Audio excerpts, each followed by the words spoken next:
Hai sobat semua, apa kabar? Sehat kan? Semoga kalian semua sehat selalu, bahagia selalu, banyak rezeki dan banyak kota, agar kalian bisa menonton video-video OKBIS lainnya. Bagi teman-teman yang suka membaca, aktifkan saja translate versi Indonesia di pengaturannya.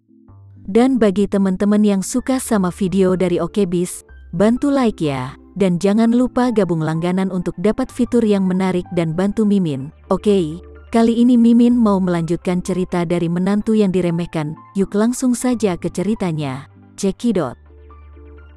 Tama menyingkirkan senyumnya, mendesah, dan matanya menjadi lebih tegas dan berkata, kedua keluarga ini, entah mana yang lebih hebat. Jika suatu hari aku bisa menginjak mereka bersama, itu yang dianggap kesuksesan. Ketika Devano pergi ke pintu rumah Andara, saat itu sudah pukul 11 malam. Tama membawa koper, berjalan ke Andara sendirian, datang ke pintu vilanya, menggesekkan kartunya langsung ke halaman. Ruangan itu terang benderang. Tama langsung membuka pintu dengan sidik jari sebelum istri dan ayah mertuanya tertidur. Saat ini, Alena, Chandra, dan Rika yang terdiri dari 3 orang sedang duduk di ruang tamu, menonton TV bersama. Alena mendengar pintu berdering, menoleh dan melihat bahwa itu adalah Tama. Dia langsung berlari ke arahnya karena terkejut dan berseru dengan semangat, "Suamiku, kenapa kamu kembali hari ini? Kemarin kamu bilang, aku harus menunggu 2 hari lagi." Tama tersenyum dan berkata, "Tidak bolehkah aku memberimu kejutan?"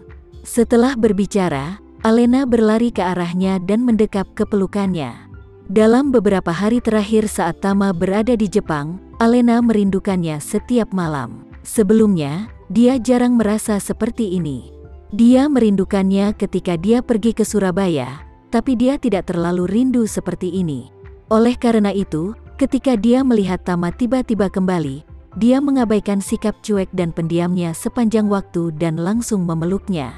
Tama tidak menyangka istrinya akan memeluknya langsung di depan ayah mertua dan ibu mertuanya. Untuk sementara, Tama merasa sedikit senang dan malu. Jadi, dia berkata kepada Alena, "Istriku, jika kamu ingin berpelukan, kamu harus menunggu sampai kita kembali ke kamar. Lagi pula, orang tuamu melihati kita terus." Alena juga tiba-tiba sadar dan tersipu malu. Dia sedikit malu dan berkata, "Kami baru saja menonton TV. Ternyata ada pembantaian yang menewaskan lebih dari 30 orang di Jepang beberapa hari lalu. Benar-benar menakutkan." Tana bertanya dengan heran, "Apakah itu telah disiarkan di Indonesia?" "Iya," Alena mengangguk dan berkata dengan serius, "beberapa stasiun TV sedang live, dan sepertinya mereka masih mengirimkan pasukan untuk menangkap tersangka di bandara. Sekarang, aku tahu jika di sana sangat heboh sekali, dan aku tidak akan membiarkanmu pergi jika aku tahu itu terjadi di sana." Tama tersenyum dan berkata, "Aku juga tidak tahu seberapa hebohnya di sana, tapi itu pasti kejadian yang ekstrim." Rika sudah berlari dengan gembira saat ini dan berkata dengan penuh semangat, "Oh menantu laki-lakiku tersayang, kamu akhirnya kembali. Kamu tidak tahu betapa ibumu ini merindukanmu ketika kamu pergi ke Jepang?" Chandra segera menyindir Rika dari samping, "Kamu jangan bergaya rindu dengan Tama, yang kamu inginkan apa yang dia bawakan untukmu kan?" Rika segera memelototi Chandra dan menyela, "Chandra, kamu itu bohong. Aku mengatakannya dari lubuk hatiku yang terdalam.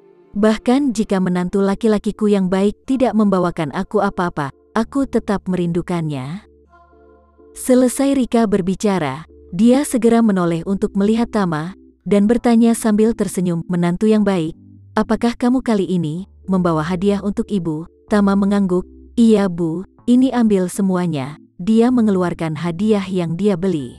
Dia pertama-tama mengeluarkan cincin yang dibelinya untuk Alena, menyerahkannya ke tangan istrinya, dan berkata, "Istriku tercinta, ini untukmu." "Bukalah," Alena bertanya dengan heran. "Apa ini Tama?" Tama tersenyum dan berkata, "Kamu akan tahu isinya dengan membukanya." Rika juga buru-buru mendesak, "Alena, cepat buka, dan biarkan ibu melihat hadiah apa yang telah disiapkan oleh menantu yang baik untukmu." Melihat Rika sudah penuh semangat, Tama meletakkan kopernya di tanah dan hendak membukanya. Rika, yang berada di samping, tidak bisa lagi menahannya, berjongkok dan berkata dengan nada datar, "Menantu laki-laki yang baik, ibu akan membantumu membuka kopernya." Tama tersenyum tak berdaya dan tidak keberatan. Rika membuka kotak itu dan melihat tas besar di atasnya dan berkata, "Menantu yang baik, ini seharusnya pakaian pria, kan?" Tama mengangguk dan berkata, "Ini adalah setelan yang saya pilih untuk ayah. Dia sekarang direktur tetap dari Asosiasi Lukisan dan Kaligrafi. Dia selalu melakukan kegiatan sosial dan sebagainya. Dia juga seorang pemimpin, dia harus sedikit bermartabat saat di luar." Chandra sangat bersemangat, "Oh, Tama, kamu benar-benar menantu ayah yang baik. Ayah selalu ingin membeli setelan yang bisa dipakai untuk formal, tetapi aku enggan untuk membelinya. Aku tidak menyangka kamu membelikannya untuk ayah." "Terima kasih banyak Tama." Rika mengerutkan bibirnya, mengeluarkan tas setelannya dan melemparkannya ke kaki Chandra dengan jijik, dan berkata dengan nada menghina, "Kamu orang tua apa layak untuk setelan yang bagus? Lihatlah wajahmu itu." Chandra dengan marah berkata, "Kenalah aku tidak layak, aku masih berusia 50-an dan aku belum diberkati. Tidak sepertimu, seluruh tubuh tidak berbentuk sudah meleyot." "Apa yang kamu katakan?" Rika tiba-tiba meledak, dan berseru, "Kamu berani mengatakan bahwa aku tidak semok dan ramping? Apakah kamu sudah lelah hidup enak?" Dev buru-buru memalingkan wajahnya dan berkata, "Aku hanya bercanda." Rika memelototinya dengan tajam, lalu berkata kepada Tama, "Menantu yang baik, setelan apa yang kamu belikan untuknya? Memakai setelan yang itu layak untuknya?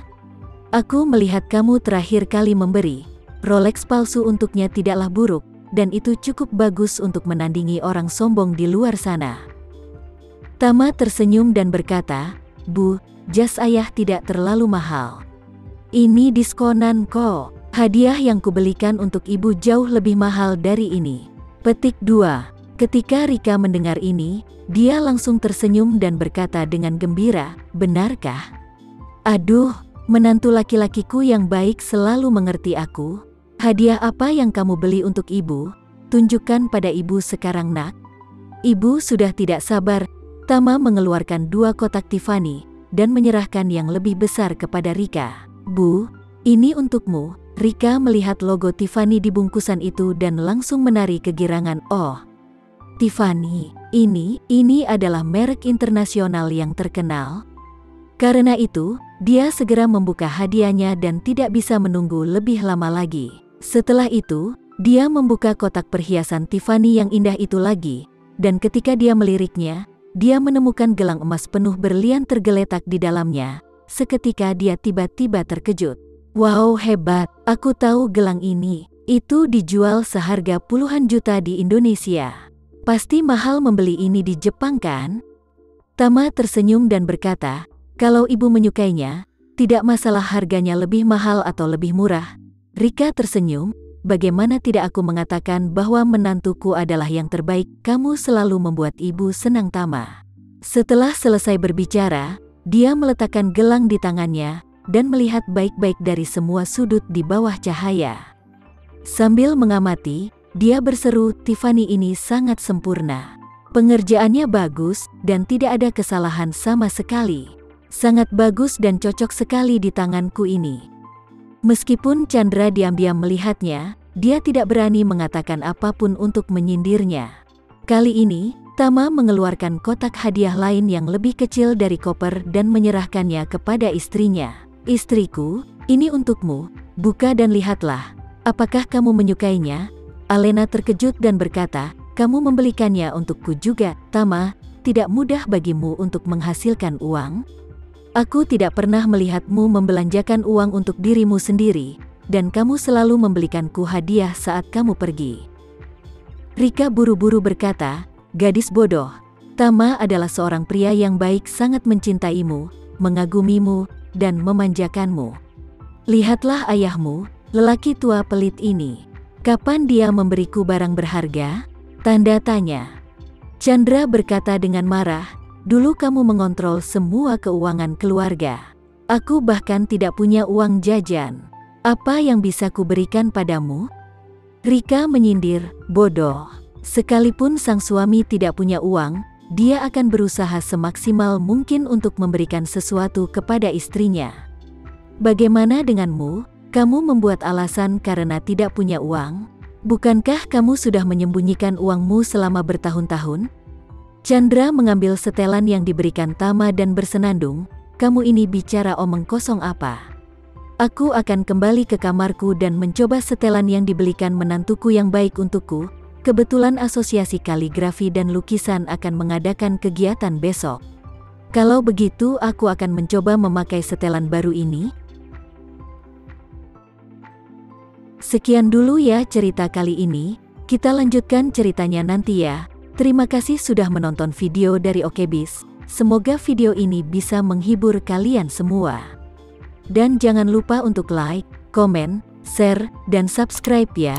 Oh iya, bantu Mimin di fitur gabung untuk langganan ya, agar Mimin lebih semangat lagi memberi hiburan untuk kalian semua. Terima kasih semuanya, bye-bye.